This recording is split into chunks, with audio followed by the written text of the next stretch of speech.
Hi, everyone. I will be speaking today about the digital toolbox for every educator. What is it and what it means? Let's dive in. First, this is an introduction about me and like my roles and expertise and where I worked. So you could see I've had a wealth of experience in different countries, different programs, and I also have a master's degree. You can connect with me on social media and discover more.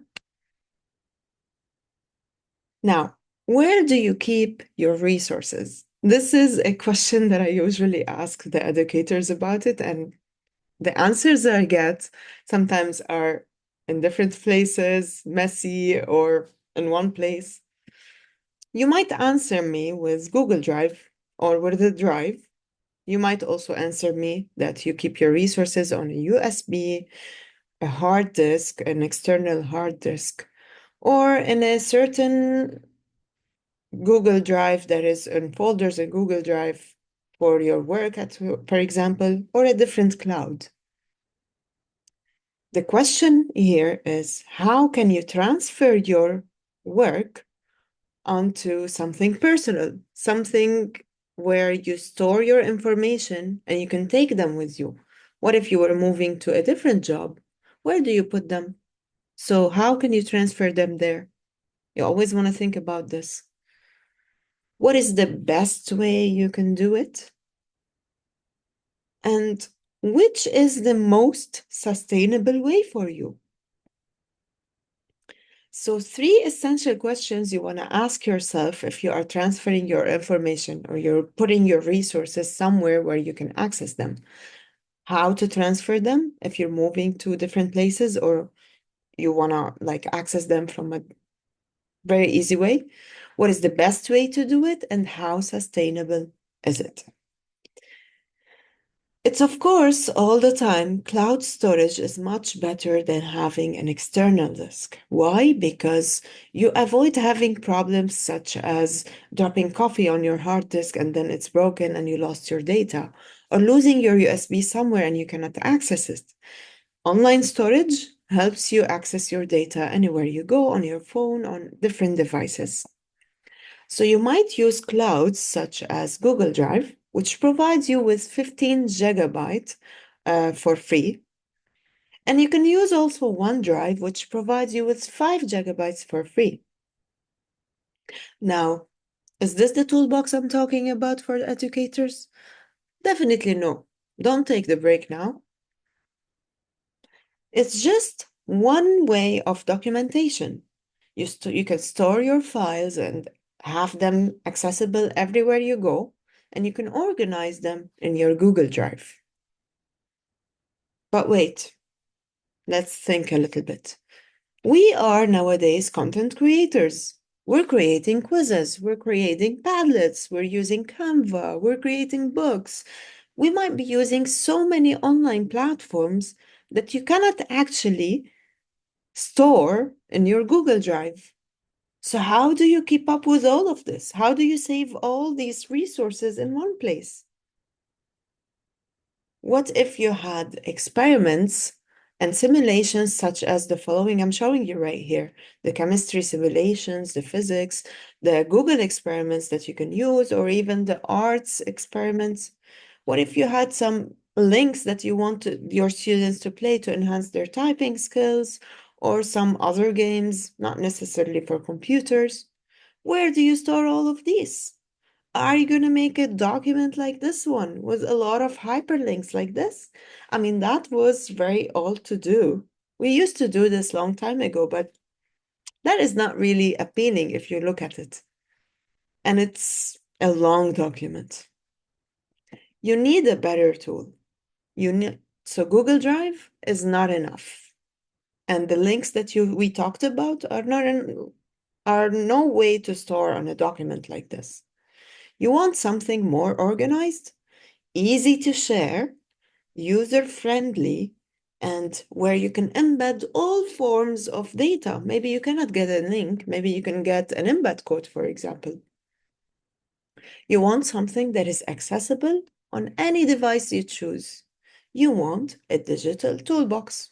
So I'm back with the digital toolbox. So the digital toolbox is something that holds the resources for teaching, for students, and where you store artifacts about your work with the students if you want to refer to it in your future plans, something that looks like your digital portfolio. So you definitely need a website.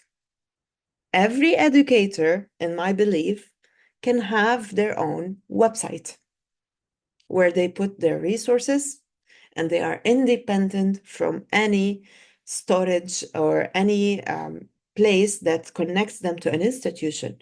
You need to have your own toolkit, your own box, your own place where you store your data, your content. So you can start using something called Google Sites, which is hosted in Google Drive. And that is quite interesting because it's easy to do. You can make your own website and you don't need to learn programming or web development. You can just learn how to navigate this application that is very easy to do. So starting to think about it, you might want to start thinking about the targeted audience in your website. Who is the targeted audience you're working for, like you're building this website for? And then you start thinking about the main sections and the subcategories. Once you do that, and you can see an example in this table, this is what we call planning your sitemap. You are actually planning your sitemap in this way, and for that reason, you can actually be building your sitemap using a template such as Canva, for example. And using the template Canva, you can develop your own sitemap, just like the one I did right now with EdTech IP. So my website is edtechip.com. And I built a sitemap using the Canva, but of course it developed across the time, but it helped me do this. Planning is an essential part. Your Google site could look like this. This is the platform behind, and what you see in purple right here is actually the URL address of this Google site. It's long, I understand. So you specify the name of your website, and once you do that, the name would show at the end here. So all the Google sites would look like this, sites.google.com/view/ and then the name you chose. If you want to go in a pro mode, you want to be an expert in that, you might think about logo design. So choosing your own logo could be an advanced step that you want to make, for example. You would draw your logo or you make an easy one on Canva or any tool. You can keep developing your logo and eventually, once you are ready, you might have something like this. How did I come up with this logo that looks like a techie thing a little bit? Every item in this logo has a meaningful thing. And how did I do this? I brainstormed with ChatGPT, who helped me as a tool to think about what would my logo look like and what would these items signify. Or maybe I told him I want to include these, and then he gave me solutions, and then I built upon them, and then I built my logo. After this, if you want to go pro further, you want to make your URL, which is the link, shorter for people to share it with them, you can buy your own domain name. So EdTech IP stands for Educational Technology in Practice.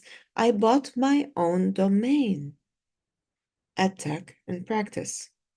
And now, whenever I am, I can just write edtechip.com and it opens my website for any attendee. And of course, there are places where you can buy the domain name. Squarespace is now the new Google Domains. Google Domains no longer exists. So Squarespace is where you buy a domain that connects to your Google sites. And you can also use GoDaddy, which is very familiar, actually, very famous place to buy domain names. So to wrap things up, you might have a sudden virus spreading around and people need to go into wearing masks again, pandemic, Or maybe a war would happen suddenly in your country. I hope not, but this is what's going on right now in Lebanon, and I hope the things won't escalate. But that means you might need to go into online learning. And for that, you will have to go on video calls, try to get resources to help the students learn remotely with you. So what do you do in this case? Well, if you have your website, then you're ready. Your website is there. The resources are there. So then you can just either in a synchronous or asynchronous mode, you can just send a link and people can access those worksheets, those videos, those resources that you're trying to use for teaching and learning. So, yes, building a website definitely takes time. It's time consuming, I know, but it's sustainable, guys. It is a process and it takes a lot of time and it developed with me across different years, actually. I've been refining my website on, and I still have a lot to do in it, but at least I have a hierarchy that helps me deliver the information I'm trying to deliver with my students in class. So what is most important is that this website is sustainable. It's staying there. It's for you. No one can take that from you. So it's your own digital toolbox. It's your own tool. So having your own digital toolbox as a Google site based in your Google Drive makes things for you organized. It makes them user-friendly. It helps you share things easy with the people. So I'm back to the points I shared with you before. You can embed all the forms of files and you can have people access them anywhere you go. So from here, I'm just going to wrap it up by saying that stay tuned. EduBridges is going to partner with me, which is Attack IP, to develop a training for educators about building their own website for web development. And we will be talking more about how to build a Google site, what are the great tips you could use so that you have your own website as an educator, regardless if you are web developer or not. So yeah, if you have any questions, please connect with me on social media, send me emails and so on. I'm here to help. Thank you.